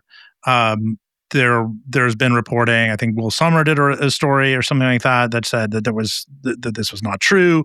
And then in order to try to validate Jack's claim, Ian Miles Chong spoke up and said, like, no, I've verified this. It's like, oh, well, thank God that Ian Miles Chong. We won't get into Ian Miles Chong here, but just thank God Ian Miles Chong. Have you guys done an episode about him? What happened? Have you done an episode about him? But we need to. But okay, so there's too many people, not enough time. Yeah. So in this atmosphere, there's a fire at St. John's Church, which is the closest major church to the White House. People are really worked up. They are gassing protesters outside the White House. There are officers on horseback, I believe, chasing people down. And in that whirlwind, Trump makes his first kind of declaration publicly on Twitter that Antifa is a terror org. Right. Yeah. So this is kind of the second time, I guess, he's done this. And I think this is where we really see how this anti-Antifa panic is working, is that it becomes also not only a pretext for the state and for police to crack down on these demonstrations, but also, I would argue, I think Trump is signaling to his supporters and to vigilantes and to far-right groups that it's kind of open season on Antifa and you should be showing up to oppose these demonstrations. By the end of 2020, there's a lot of evidence of the far-right, often with the blessing of law enforcement in certain communities, like we talked about, attacking Black Lives Matter demonstrations. One last 2020 point before we start skipping ahead in time. Things are going to speed up here towards the end. But there is this extrajudicial shooting, I don't know how else to put it, of Michael Ranhall. Of course, yeah. And towards the end of summer of 2020. There are these clashes between Patriot Prayer and Proud Boys and Antifa, right, that are happening almost every weekend. I remember monitoring at that time. I'm sure, Jared, you were doing it. Chris, you were doing it. Just being online, you were aware on the weekends it was going to get hot and then something would happen. They would come in with their trucks and their flags. It was election season, etc. And then this self-described Antifa anarchist, Michael Ranhall, pulls out a gun and shoots a member of Patriot Prayer. And you could see it on the video. It's what it appears to happen there. And he kind of briefly goes into hiding, and there's a lot of call for justice. And Trump demands retribution. And all we know about this is that a big cluster of U.S. Marshals goes out to wherever he is. I actually believe earlier in the day he gave an interview to Vice, Michael Ranhall, or around the same time, which helped, I think, tip off his location. And they shoot him to death. And by all accounts, his gun was still in his back pocket at the time he was shot. Yeah, the New York Times did like a visual investigation, and we still don't know much about what happened, but their investigation did kind of conclude, well, what the police said happened isn't what happened. Right. But what happened, we're not sure. I think it's also important, I think, to note that Trump, after this happened at a rally, said, we sent in the U.S. Marshals, took 15 minutes, it was over. 15 minutes, it was over. We got him. They knew who he was. They didn't want to arrest him. And 15 minutes, that ended. So it's like, basically... He's talking like he killed Osama bin Laden. Yes, exactly. Like he is kind of explicitly saying that this was, without a doubt, an extrajudicial killing, like by his death squad. So it's election time at the end of 2020 after this. Doesn't go so good for Trump. He loses. We see the Antifa stuff spiral again around the Stop the Steal movement. Every Stop the Steal movement event is scared of counter demonstrators. There's 3 big Stop the Steal events in DC. Everybody knows about the Capitol riot, but there was one in November that was called, I think that one was the Million MAGA March. Yeah. There was one in December that might have also been a MAGA March, but it's a Stop the Steal event at this point. And then there's the one in January, on January 6th. At those first two events, they attract so many far-right figures. You've got Proud Boys, militia folks, whatever, all showing up to participate in this stuff. And there's an anti-fascist contingent that is counter-protesting them. At night, on both occasions, it leads to some skirmishes in the street. I believe the December one actually ended up, I think some people went to the hospital. It got pretty nasty. At both of these events, or I guess at all of these events, really, Trump flew over in the helicopter or drove his motorcade past, kind of endorsed these events. So by the time the Capitol riot shows up, a kind of underappreciated element, I think, of what was happening before they stormed the Capitol was that all this firepower, all of the, this call to arms, the reason so many far-right groups were on the ground in D.C. for the Capitol riot was this idea that Antifa was going to, kill them all at the protest. Right. And they had to, they were going to defend against Antifa. And then when it became clear that Mike Pence was not down with the plan to be well, technically, but I don't certify the election. When it became clear Mike Pence wasn't really willing to do that, then all that attention turned to the Capitol. And anti-fascists didn't really demonstrate on January 6th. It was clear early on it was going to get nasty. So it was these guys had all this pent-up energy, all these weapons, and went to the Capitol, right?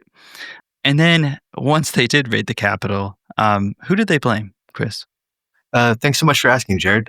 They blamed Antifa, and it's really remarkable. I remember I did a story for HuffPost in the weeks after J6 where I identified probably 60 lawmakers that were at the rally. And some of whom had charged, stormed the Capitol. And I made sure to do a tally of how many of them blamed Antifa afterwards. And I think about half of them did. It's actually wild to look back and think about how many conspiracies were swirling around about Antifa after January 6th, because, it's not like it is now where January 6th is this event that is celebrated on the right. In the weeks immediately after storming the Capitol, the right was on the defensive again because everyone was shocked. So they reached for their go-to boogeyman once again, and they reached for Antifa. And it kind of served its purpose for a minute. There's all this this deep revisionist history of January 6th emerges. Where there's all these conspiracy theories, including on Tucker Carlson, that are talking about anti-fascist provocateurs, agent provocateurs, that were there stirring up the rally. There's kind of conflicting conspiracy theories. They're simultaneously blaming Antifa and blaming the FBI for stirring up the violence of January 6th. And then, of course, as the years go on, I don't want to skip too far ahead, but they start to blame Antifa less and less. And it turns out, was January 6th good? Do we want to take credit for that? And that's what they do. They're not ashamed of it anymore. They want to take credit for it. Antifa was not involved anymore. I just want to also very quickly interject because we're going long here, but I think our listeners, if you're into this already, you're going to stick for the whole thing. But Jack Posobiec was among the people who was very instrumental in kind of assigning Antifa blame to the violence that happened there. He had a tweet that was basically along the lines of oh, I saw this guy, he was in Patriot gear, and then when he got inside, he turned, he took his clothes off and they were all black or something, right? It was just, he didn't say the word Antifa, but he was leading his audience to where they wanted to go. If I had a tinfoil hat, I would wonder if people coordinated in advance. I mean, obviously Jack was a big promoter of the Stop the Steal stuff. How many of these influencers were saying hey, maybe we should, we should get some of this stuff going at the time, because it was timed really as it was happening. But it's also possible that he had a strike, he was struck with, a thought and decided to do it. But it was not just him. There were a few other people. And the most important thing, again, I bring up Jack Dorsey. is that the Antifa narrative became huge because it trended number one on Twitter in terms of news as this was happening. So because these guys were tweeting about Antifa doing it, people started to believe it, and then basically a third of Trump's base actually believed Antifa did the thing for the first few months of it was more than that. It was 60%. Okay. Like 6 weeks after January 6th, 60% of Trump supporters believe the riot was a mostly Antifa-inspired attack. Yeah, okay. Yeah, that's normal. I mean, eventually they moved on and decided it was the feds, actually. Right. I need to step in here and just point something out. Sometimes you got to give me a little space here. Okay, if you go back to the beginning of this podcast or whatever, nobody knows what Antifa is, right? Nobody's really thinking about Antifa. There's no Antifa organization underlying, in our, underground in the culture. Nothing.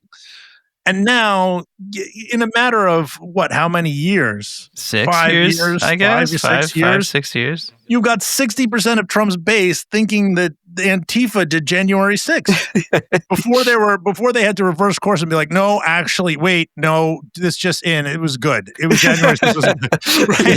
Yeah. It was like Antifa did it to make us look bad. Wait, no, it was good. We like it. Wait, no, the feds did it. Yeah. Wait, but we still like it. But it's so mixed up, man. To cover this beat, you really have become an amateur expert in sort of mass psychology. Yeah. Because there's so many weird delusions where you're just sort of like, wait, what's happening? Right? It's like you try to explain this to somebody who's just a casual observer of the news, and they don't understand how it's even. They're just like, well, they're crazy, But it's not actually that. As you see here, there's been a very determined effort from propagandists close to Trump, people with really fascistic ambitions, to create a story, right, that runs cover for the heinous things that they do. Yeah. I just wanted to stop and say that because it's kind of nuts, actually. No, I mean, no, of course, and it's like also like in a really fucked up way. It's impressive. they took something that no one knew anything about, and like literally the entire country knows that word now. And it's and they built this narrative that got so much traction.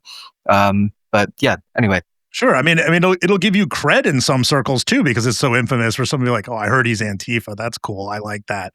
Yeah. Right. Totally. Sure. I mean, so it's not just a boogeyman. It's like they've made it into this thing when in reality it's just like, I don't like fascism. And also the name of that guy who calls himself Captain Popeye, he's actually an accountant who lives in Indiana. Exactly. So by around like mid 2021, like as the Biden administration starts rocking and rolling, you start to hear about Antifa a lot less. And I mean a lot less. Like so much less that Andy I'm pretty sure moves to London or something. Sure does. Like he gets out of here. He pivots to, making his grift just pure race baiting crime clips and shit. No, wait a second. It's in taking other people's clips, right? He's sort of like... he doesn't even do anything Antifa anymore. has done a thing, according to whatever, Kate Bittencourt. I don't know what the hell their names are. I can't keep track of these people. But yeah, like they're just like taking other people's footage.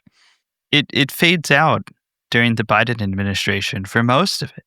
It seems like the Antifa grift is pretty much over for a little bit. Any theories, guys? How'd it lose steam? Antifa super soldier Joe Biden is in the White House and they just give up and they're like, well, we lost the war. What? Why do we think that faded out? I mean, it was so potent for so long. Yeah, the state started to try to prosecute the case of, how did the fascism happen, right? There was a January 6th committee and a bunch of stuff like that. And there were a bunch of arrests and things like that. And it's sort of in the same way that right now you don't see many Proud Boys actions. As I said on the premium episode, a lot of the people who would be in the Proud Boys are just signing up for ICE now, right? I mean, the state kind of, I think, took over to some degree. I don't know what you think, Chris. No, I mean, I think that's right. I think after January 6th, the far right kind of went to ground. Like they were scared about being prosecuted and stuff. So they needed the Antifa boogeyman a little less because they weren't going out in the streets anyway. And like the far right was in a bit of disarray. Yeah, I don't know. Is that what you think, Jared? I don't. I mean, I think it's probably 100 different contributing factors, right? Yeah. But I also think a huge part of it is the fact that right-wing media went from being on defense in the Trump years, like the Antifa boogeyman is defense, right? It's it very much resembles offense. It really has fucked people's lives up. Right. But the utility in right-wing media is that it deflects and distracts from uncomfortable realities about MAGA. Now that MAGA has pivoted and it's just attacking the Biden administration and Democrats, it's less useful. Also, a lot of the left-wing energy went towards the pro-Palestine protests, and of course, a genocide takes center stage, for that type of activism, and then similarly, the people who participated at those demonstrations, they became targeted not just by the right but also by Democrats, quite frankly, and that sort of changed the conversation quite a bit. So, yeah, although it's become sort of a dead time, it's important to note that in the election season, obviously things are really heightened because Trump is coming back, and people are kind of in disbelief throughout the entire time that he's actually going to win. They can't believe it, but the polls all show that he's going to win. And then we have 2 attempts on his life, which I'm sure people will try to ascribe to Antifa in making this argument that everybody to the left of Chuck Schumer needs to be arrested. But there's no evidence that these guys were actually Antifa in any way. We certainly don't know what was going on with the guy in Pennsylvania, in Butler, Pennsylvania. I still haven't figured out what his deal was or what his motivation was. I think his father was like a big Trump supporter. Again, he didn't leave behind very much. And then the other guy who tried to shoot him at, I think it's a golf area, golf course. At a golf course, he like hid in the bushes or something, and Secret Service found him, I guess. He was really into Ukraine or something. It's really, really difficult for them to try to spin that as being Black Bloc Antifa, but I'm sure they're going to try, right? It's certainly because the target was Trump, can be portrayed as left-wing violence. Although, once again, the one in Butler, Pennsylvania, I really still don't know. I just have no idea. Then look, there's a lot of protests start in 2025. There's a lot of them, and they're also not very sexy for the far right guys, because there's a lot of grandmas protesting Tesla stations, right, and things like that. There are also fire bombings of Tesla charging stations and like actual destruction of property. So we don't know if that's Antifa or not Antifa, or really just animosity for Elon Musk, and who recently, of course, had done a Roman salute and had helped release the Ghostbusters lock on all the Nazi accounts on Twitter. So there's a lot of reason why people didn't like him. But again, these are things that are happening. People are making them into a bigger deal over there. And then we have a lot of stuff starts to happen again this summer, right? And in LA, there are these spontaneous protests against ICE. I should point out, actually, before that ICE is doing some very bad things to kind of trigger this anger. Yeah, so you've got protests against ICE. People are vandalizing ICE. Getting confrontations with officers. Some tense scenes. Like you said, Mike, these protest movements are going on, and occasionally you're getting these instances where things go a little bit further and get a little bit more confrontational. At the same time, again, MAGA is all this immigration stuff they're doing is not polling well. It's not popular. They thought it was going to make them the heroes. People aren't really digging it. They are talking about invading cities with the military. That's not popular. The Epstein files is a huge fucking disaster. That's embarrassing. Basically, like, the Trump administration is flailing, cracking down. Things are starting to feel palpably more fascist in this country. Well, then in September, Tyler Robinson, allegedly, the main suspect, gags Charlie Kirk while he's speaking at a university event in Utah. It's very graphic. It's recorded on video. And, there's these bubblings of Antifa panic. I remember people like Andy No, right? Like trying to, smear pro-Palestine protesters by trying to like link them to Antifa. I don't know if that really ever caught on, but like he was trying to do that. People were trying to do that. And then, when Charlie Kirk dies, Antifa panic, full force, full send, these developments that took years previously, between Antifa disinformation and Trump declaring this a national security emergency or whatever, happens in the span of a few hours, and it's just full tilt all the way. And we have these executive orders now that we're seeing. I just want to add for Chris can weigh in. There were these markings apparently on Tyler Robinson's bullets, right? And then the first thought was, oh, these are Antifa. There was also they're trans markings, right? Because they're so bigoted they can't imagine anything beyond that. But there was like, what markings did they think they were seeing? So right, so one of the bullets said Bella Ciao, which is a song that Italian anti-fascists repurposed into like an anti-fascist anthem in World War II, and like since then has become like an anti-fascist anthem across the world. There were, I believe, on one of the other bullets, the 3 arrows, but then there was also a series of other arrows after them. And so basically like yet another bullet said, "Hey, fascist, catch," which was really close to the title of my book, which was weird.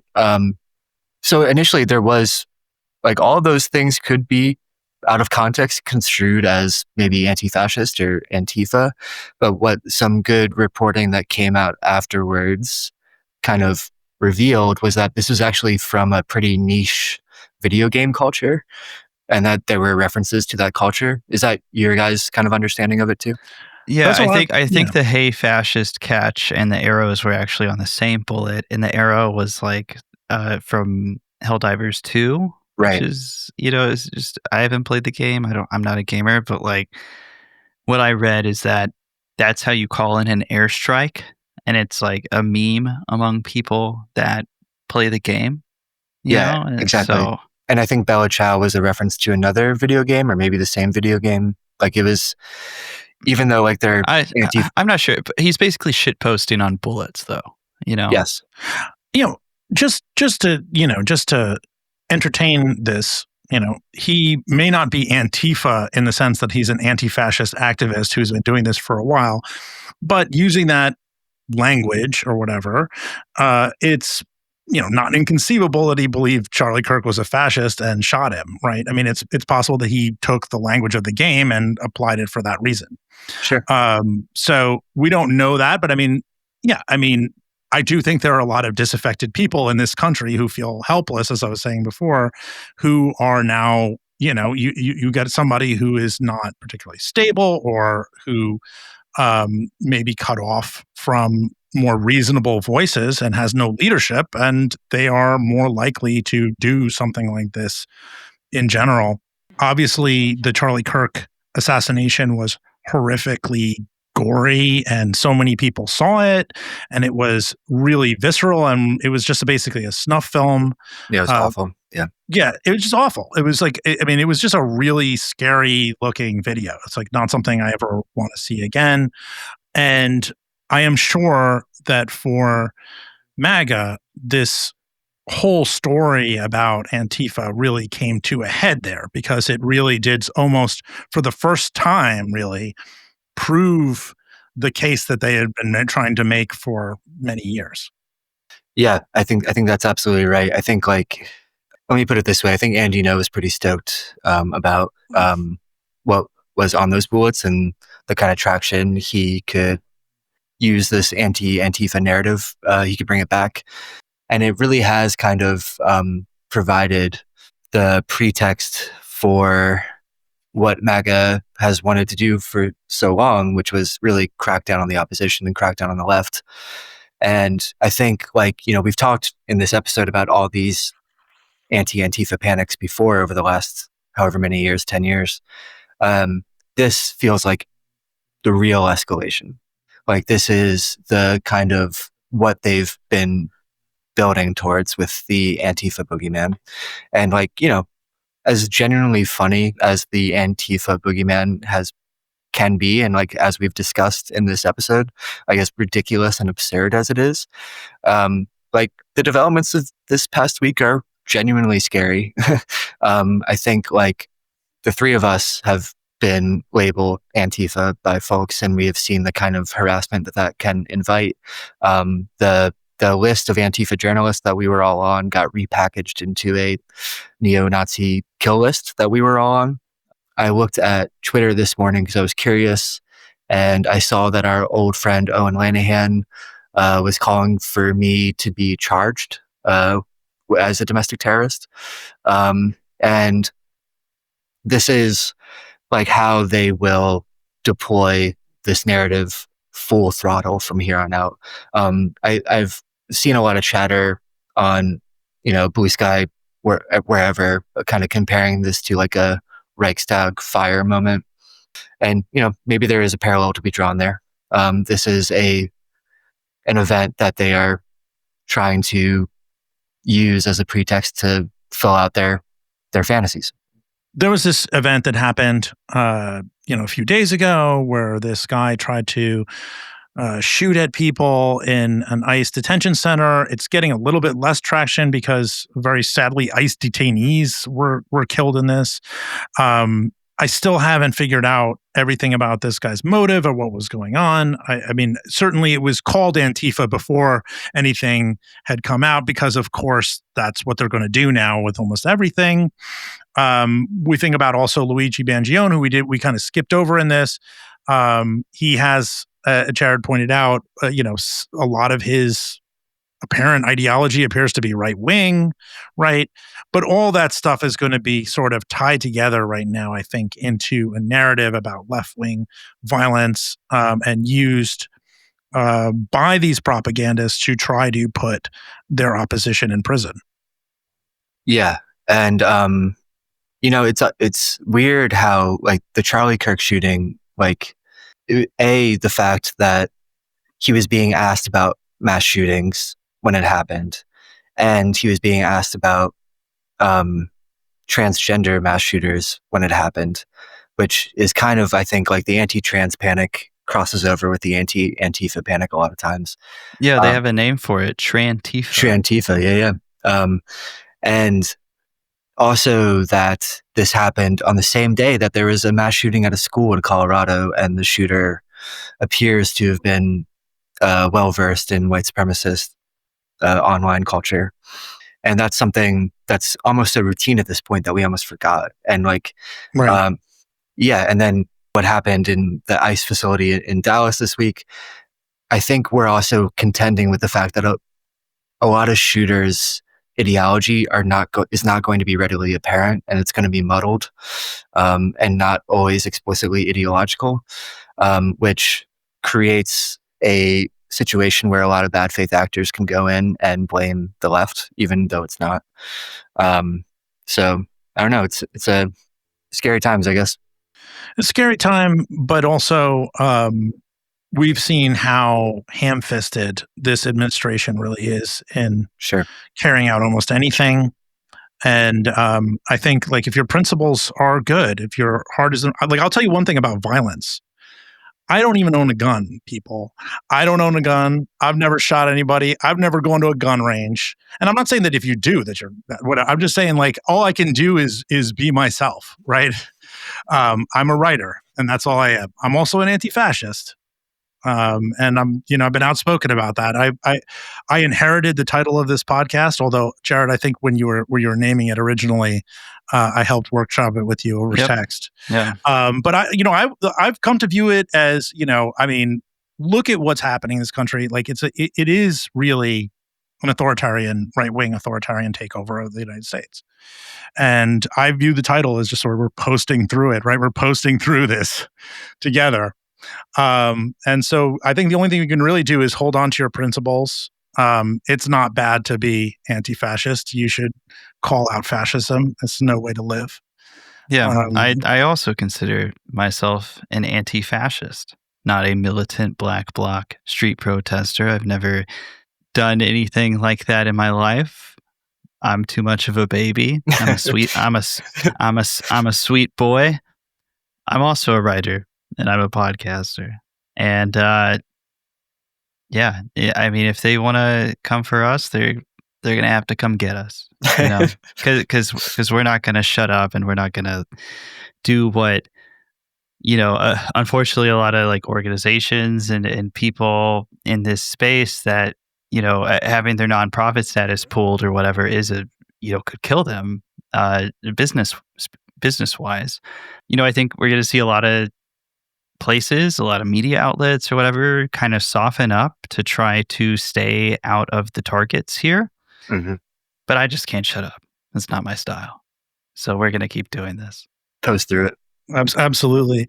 I just want to say that I hope when they, if they take me away, that the Fox News Chiron says, quotes Peter Brimlow and says, "Communist enforcer Michael Edison Hayden." So I was like, if I'm going to take any of their titles, that's the one I like best. I think I should have pitched my publisher on this, but I've kept a Google document of like what all these people have called me, and I wanted to do like one of those anti-quote things on the like anti-blurb sections on my book where like I'm called like a notorious communist doxer when Gavin McInnes calls me Antifa. Like that should be on the book. Absolutely. Well, Chris, thanks for joining us this week. Hopefully listeners understand a little bit more where this anti-Antifa panic came from. It's got, by today's standards and news and information or whatever, feels like a long history, but we're really only talking like 10 years here. I know. Something there's so much we left out too. That's the other thing. It's just so many. Yeah. So, somebody in the audience is going to remember some weird Antifa Disinfo campaign. I'm like, yep, that too. There were so many. Yeah. Yeah. But I'm just remembering something you said of like, this went from being something no one had heard about. And 10 years later, this administration is now declaring it the gravest threat to domestic national security. It is just really, really surreal. But thanks for joining us. I'm really looking forward to your book when it comes out next year. Where can people follow you? Where can people pre-order the book? Yeah. Thanks. I know the guys, this was great. I felt like we just caught up on 10 years of knowing each other. But yeah, basically, you can find me at Let's Go Mathias on Blue Sky and Twitter or X. And I'm writing occasionally now for The Guardian and MSNBC, Zateo. And you can pre-order my book wherever you pre-order books, including on SimonandSchuster.com. It's called To Catch a Fascist, The Fight to Expose the Radical Right.